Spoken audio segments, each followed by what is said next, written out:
My name is Louise Blais, and I'm the general manager here at the club at White Oaks. I am also a cycling coach. My husband, Andre, who you'll meet a little bit later, and I have both completed the Trans Rockies and the Trans Alps. And together we coach local athletes to compete local or not so local events. I also teach power cycling classes here at the club at White Oaks.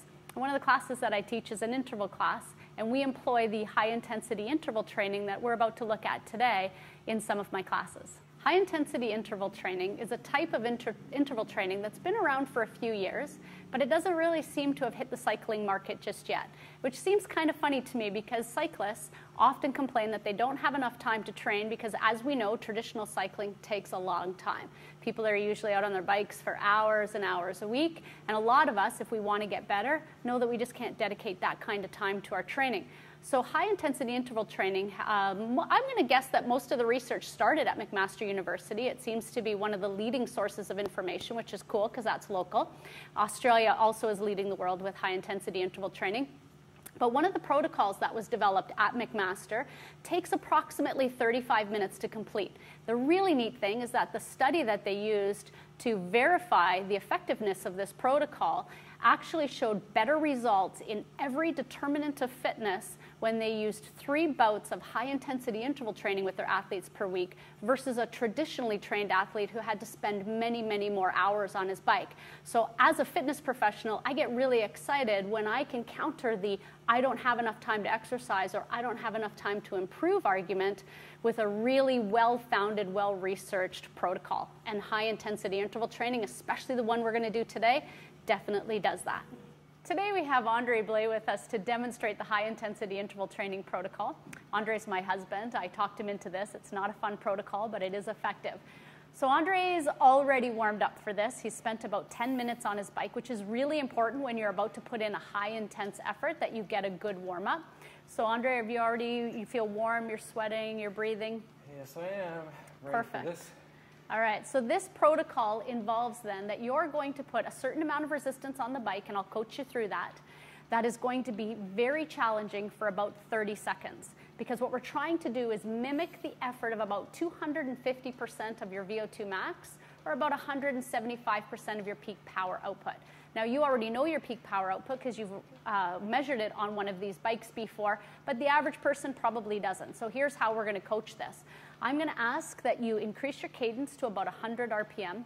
You're going to add as much resistance as you can and still maintain that cadence for about 10 seconds. Now, the interval lasts 30 seconds, so you're going to try to last 30 seconds. But if you do manage to successfully keep your cadence up for 30 seconds, you probably didn't have enough resistance. Okay, so these intervals are designed to make you fail. That's how difficult they are. All right, so are you ready? Yep. Okay, so the least I could do is probably keep track of time because you won't be thinking of that. I won't be thinking of time. All right, so as soon as you're ready, what you're going to do is put your resistance on, and I'll start timing you at that point. Okay. All right? So, on we go. Good job. Nice. Perfect. So we're going to try to keep that cadence up around 100. And in the first, what we find is that usually about 10 seconds you're okay to do this, and then it'll start to slowly and steadily decrease. Even though you're giving it as much effort as you did in the first 10 seconds, you're just not able to keep it up. This looks like a really good amount of effort. I'm liking this. Is this really tough? Yes, it is. Good. Keep working. You've got about 5 seconds left, and you're done. Peel it off. Now, you actually kept your cadence up a little bit too high. So you know what we're going to do? You get 4 minutes of recovery, and that recovery should be done at an intensity that feels like about 6 out of 10. So pretty much where you warmed up. It's going to be pretty easy, and you feel like you can hold it forever. Okay, you're going to cool down, or sorry, not cool down. You're going to recover for these 4 minutes, and then we're going to do that again. And I'm going to ask that you add another gear or two to that because you are able to keep your cadence up around that 100 mark.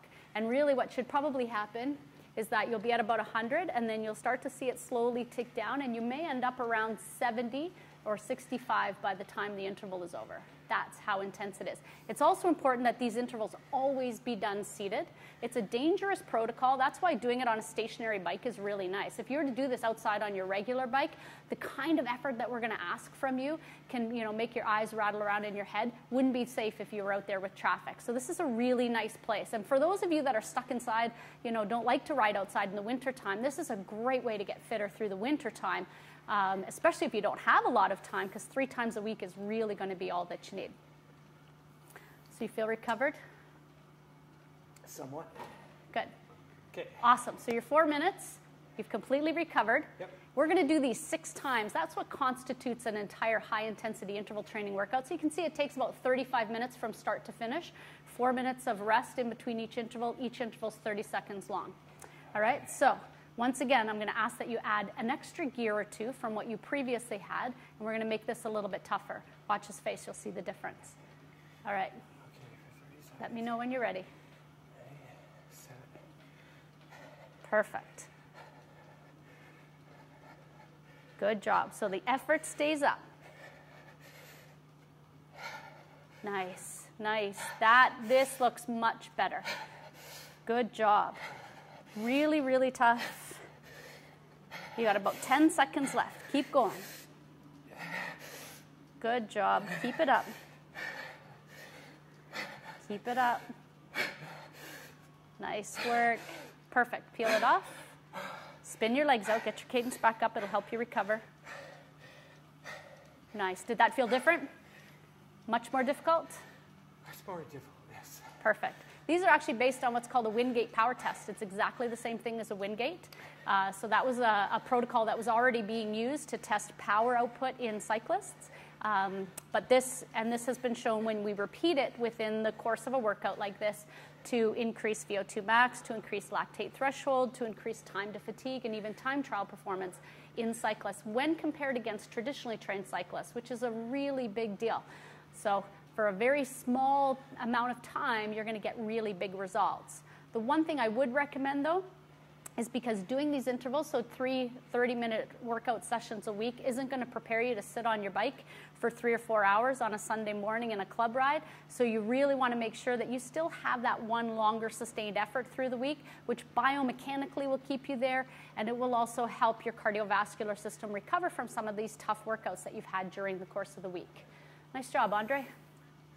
High-intensity interval training is a great tool to throw into a time-starved cyclist routine. But as you saw, it comes with a price. Andre was working really, really hard during those 30-second intervals. And so it's really important when you stress the cardiovascular system like that, that you also give yourself recovery.